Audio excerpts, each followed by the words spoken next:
Hello বন্ধুরা, আমি রিয়া। আজ যে গল্পটা বলবো এটা আমার জীবনের খুব সাধারণ কিন্তু খুব বিশেষ একটা সময়ের গল্প। আমি তখন প্রতিদিন কলেজে যেতাম বাসে করে, প্রতিদিন একই সময়ে একই বাসস্ট্যান্ডে দাঁড়াতাম। প্রথম দিন খেয়াল করিনি, কিন্তু ধীরে ধীরে একটা বিষয় চোখে পড়তে শুরু করল। একটা ছেলে প্রায় প্রতিদিন একই জায়গায় দাঁড়িয়ে থাকে। আমরা কখনো কথা বলিনি, কিন্তু প্রতিদিন চোখাচোখি হতো। সে কখনো সরাসরি তাকাতো না, কিন্তু বুঝতাম সে খেয়াল করছে। আমিও কেন জানি একটু খেয়াল করতে শুরু করলাম। একদিন বাস অনেক দেরি করছিল, সবাই বিরক্ত হয়ে দাঁড়িয়ে আছে। হঠাৎ সে আমার দিকে তাকিয়ে বলল, আজ বাসটা বোধহয় আসতেই চাইছে না। আমি একটু হেসে বললাম, হ্যাঁ, আজ অনেক দেরি। এটাই ছিল আমাদের প্রথম কথা, খুব ছোট কিন্তু অদ্ভুতভাবে মনে থেকে যাওয়ার মতো। শুরুটা এমনই।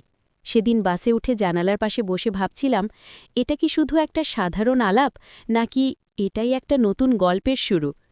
পরের দিন আবার একই সময়ে বাসস্ট্যান্ডে গেলাম। মনে হচ্ছিল আজ কি আবার দেখা হবে। আর সত্যি, সে আগের মতোই দাঁড়িয়েছিল। আজ আর চোখাচোখি হতে আমরা দুজনেই হালকা হাসলাম। আগের দিনের সেই ছোট্ট কথোপকথন যেন একটা পরিচয় তৈরি করে দিয়েছিল। সে এগিয়ে এসে বলল, আজ বাস সময়ে আসবে মনে হয়। আমি হেসে বললাম, দেখি আজ ভাগ্য ভালো কিনা। সেদিন আমরা আগের চেয়ে একটু বেশি কথা বললাম। সে বলল তার নাম অনিক, পাশের কলেজে পড়ে, প্রতিদিন এই সময়েই বাস ধরে। আমি নিজের পরিচয় দিলাম। কথাগুলো খুব সাধারণ ছিল, তবুও মনে হচ্ছিল কিছু একটা ধীরে ধীরে বদলাচ্ছে। বাস আসার পর কাকতালীয়ভাবে আমরা একসাথে দাঁড়ালাম। সে বলল, আপনি চাইলে এখানে দাঁড়ান, এখানে বাতাসটা একটু ভালো আসে। আমি অবাক হয়ে হাসলাম। এই ছোট্ট খেয়াল রাখাটাই আমার মনে অদ্ভুত একটা ভালো লাগা তৈরি করল। সেদিন বাড়ি ফিরে বুঝলাম আজকের দিনটা অন্য রকম ছিল, কারণ এখন বাসস্ট্যান্ডটা শুধু একটা জায়গা না, এটা একটা অপেক্ষার জায়গা হয়ে গেছে। আর বন্ধুরা, এই ছোট্ট অপেক্ষা খুব দ্রুত বড় একটা অনুভূতিতে বদলে যাচ্ছিল। এরপর থেকে প্রতিদিন বাসস্ট্যান্ডে যাওয়াটা আমার জন্য আলাদা হয়ে গেল। আগে যেতাম শুধু কলেজে যাওয়ার জন্য, এখন যেতাম কাউকে দেখার জন্য। অনেক এখন প্রায় প্রতিদিনই আগে এসে দাঁড়িয়ে থাকত। আমি পৌঁছলে সে হেসে বলতো, আজ একটু দেরি হলো। আমি বলতাম, হ্যাঁ, কিন্তু আপনি তো আছেন। এই ছোট ছোট কথাগুলোই আমাদের দিনের শুরু হয়ে উঠেছিল। এখন বাসে উঠলে আমরা একসাথে দাঁড়াতাম, কখনো পাশে সিট পেলে বসতাম। রাস্তার ভিড়, বাসের আওয়াজ, সব কিছুর মাঝেও আমাদের কথাগুলো যেন আলাদা হয়ে থাকত। সে মাঝে মাঝে বলতো, এই সময়টা আমার দিনের সবচেয়ে ভালো সময়। আমি কিছু বলতাম না, কিন্তু মনে মনে একই কথা ভাবতাম। একদিন হঠাৎ খেয়াল করলাম আমি তার কথা না ভেবেও থাকতে পারছি না। তার হাসি, তার কথা, সবকিছু বারবার মনে পড়ছে। সেদিন রাতে নিজেকে একটা প্রশ্ন করলাম, এটা কি শুধু বন্ধুত্ব? কিন্তু উত্তরটা আমি আগেই জানতাম। বন্ধুরা, এরপর যা ঘটেছিল সেটা আমাদের সম্পর্ককে এক নতুন মোড়ে নিয়ে গিয়েছিল। বন্ধুরা, দিনগুলো এখন যেন এক অদ্ভুত ছন্দে চলছিল। প্রতিদিন দেখা, প্রতিদিন কথা, তবুও কিছু কথা ছিল যা আমরা কেউই বলছিলাম না। অদ্ভুত নীরবতা। সেদিন বাসস্ট্যান্ডে গিয়ে দেখি অনেক একটু চুপচাপ। আমি জিজ্ঞেস করলাম, কি হয়েছে, আজ এত চুপ কেন? সে হালকা হেসে বলল, কিছু না, শুধু ভাবছিলাম। কিন্তু তার চোখে একটা অন্যরকম ভাব ছিল। কথার আড়ালে বাসে ওঠার পরও সে খুব বেশি কথা বলছিল না। আমি বললাম, আজ তো তুমি একদম অন্যরকম। সে কিছুক্ষণ চুপ থেকে বলল, রিয়া, একটা কথা অনেকদিন ধরে ভাবছি। আমার বুকের ভেতর হঠাৎ কেমন যেন ধরফর করতে লাগল। সেই মুহূর্ত সে জানালার দিকে তাকিয়ে ধীরে বলল, তোমার সাথে এই সময়গুলো আমার খুব প্রিয় হয়ে গেছে। আমি চুপ করে শুনছিলাম। সে আবার বলল, কখন যে তুমি আমার দিনের সবচেয়ে গুরুত্বপূর্ণ মানুষ হয়ে গেছ বুঝতেই পারিনি। আমার মুখে কোনো কথা ছিল না, কিন্তু আমার হৃদয় যেন সব কিছু বলে দিচ্ছিল, কারণ আমিও ঠিক একই অনুভূতি অনুভব করছিলাম। বন্ধুরা, সেই দিনের পর আমাদের সম্পর্ক আর আগের মতো থাকেনি। এটা ধীরে ধীরে ভালোবাসায় বদলে যেতে শুরু করেছিল। সেদিনের পর থেকে সব কিছু বদলে গেল। আগে আমরা শুধু কথা বলতাম, এখন প্রতিটা কথার ভেতরে অনুভূতি লুকিয়ে থাকত। সেদিন আমি একটু আগে বাসস্ট্যান্ডে পৌঁছালাম। মনে হচ্ছিল আজ কিছু একটা হবে। কিছুক্ষণ পর অনিক এলো। আজ তার চোখে একটা আলাদা আত্মবিশ্বাস ছিল। সে এসে সরাসরি বলল, আজ তোমার সাথে একটু বেশি কথা বলতে চাই। আমার হৃদয়টা দ্রুত ধরফর করতে লাগল। মনের কথা বললাম।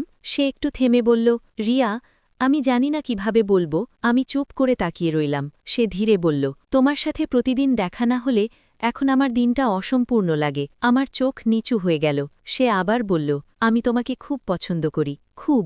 আমি কিছু বললাম না, কিন্তু আমার হাসি সব বলে দিচ্ছিল। আমি ধীরে বললাম, আমারও তোমার সাথে সময় কাটাতে খুব ভালো লাগে। নতুন পথের শুরু। সেদিন আমরা বুঝলাম আমাদের গল্পটা এখন নতুন এক জায়গায় পৌঁছেছে, বন্ধুত্ব থেকে ভালোবাসার পথে। সেদিনের পর আমাদের সম্পর্কটা আরও সুন্দর হয়ে উঠেছিল। প্রতিদিন দেখা, কথা, একসাথে হাসি, সবকিছু যেন স্বপ্নের মতো লাগছিল। কিন্তু বন্ধুরা, সব গল্পই একসময় একটা পরীক্ষার মুখোমুখি হয়। হঠাৎ পরিবর্তন।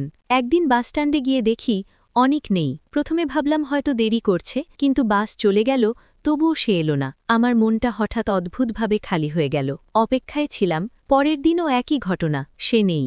আমি বারবার চারদিকে তাকাচ্ছিলাম, হয়তো আসবে, কিন্তু না।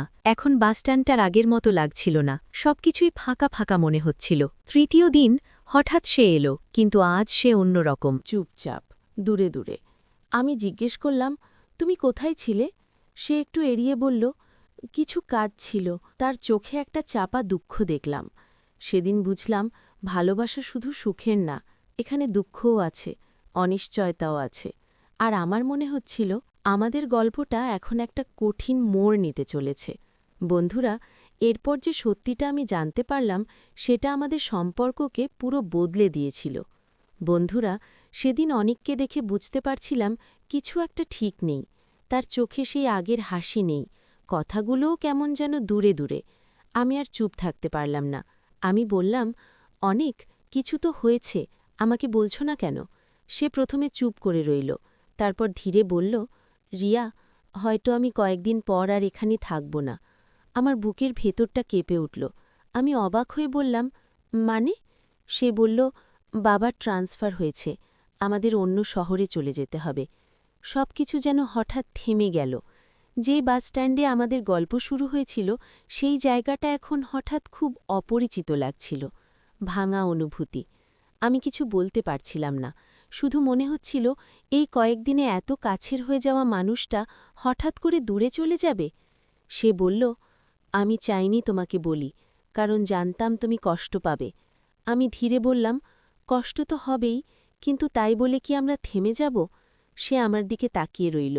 আমার চোখে জল ছিল, কিন্তু একটা দৃঢ়তাও ছিল। বন্ধুরা, সেই মুহূর্তে আমরা বুঝলাম, সত্যিকারের ভালোবাসা শুধু কাছাকাছি থাকায় না, দূরত্বেও সেটা টিকে থাকতে পারে। বন্ধুরা, যে দিনটার কথা আমরা দুজনেই এড়িয়ে যেতে চাইছিলাম, সেই দিনটা অবশেষে চলে এলো। অনিকের যাওয়ার দিন, শেষ দেখা। সেদিন আমি অনেক আগে বাসস্ট্যান্ডে পৌঁছে গিয়েছিলাম। মনে হচ্ছিল এই জায়গাটা আজ শেষবারের মতো এতটা গুরুত্বপূর্ণ। কিছুক্ষণ পর অনিক এলো। আজ তার মুখে হাসি ছিল, কিন্তু চোখে একটা কষ্ট লুকানো। সে ধীরে বলল, তুমি এসেছ? আমি হেসে বললাম, আজ না এসে কি পারতাম? আমরা দুজনেই কিছুক্ষণ চুপ করে দাঁড়িয়ে রইলাম। চারপাশে সব কিছু আগের মতোই, কিন্তু আমাদের ভেতরের অনুভূতিগুলো পুরো আলাদা। সে বলল, রিয়া, হয়তো দূরে চলে যাচ্ছি, কিন্তু তোমাকে ভুলব না। আমার চোখ ভিজে উঠছিল। আমি ধীরে বললাম, আমিও না, তুমি আমার জীবনের একটা খুব সুন্দর অংশ হয়ে থাকবে। প্রতিশ্রুতি দিয়ে সে বলল, আমরা কথা বলবো, যোগাযোগ রাখব, ঠিক তো? আমি মাথা নাড়লাম, কারণ আমি জানতাম দূরত্ব যতই হোক, এই সম্পর্কটা সত্যি। বিদায়ের মুহূর্ত। বাসটা এসে দাঁড়াল। সে ধীরে ধীরে উঠল, আর জানালার পাশে দাঁড়িয়ে আমার দিকে তাকিয়ে রইল। বাসটা চলতে শুরু করল। আমি দাঁড়িয়ে রইলাম, যতক্ষণ না বাসটা চোখের আড়াল হয়ে গেল। তো বন্ধুরা, ভিডিওটি ভালো লাগলে কমেন্টে জানাবেন। এই রকম ভালোবাসার গল্প শুনতে চাইলে চ্যানেলটি সাবস্ক্রাইব করুন এবং পাশে থাকুন, আর আপনার বেল আইকনটা বাজিয়ে রাখুন, যাতে নতুন ভিডিও আপলোড করা মাত্র আপনারা দেখতে পান।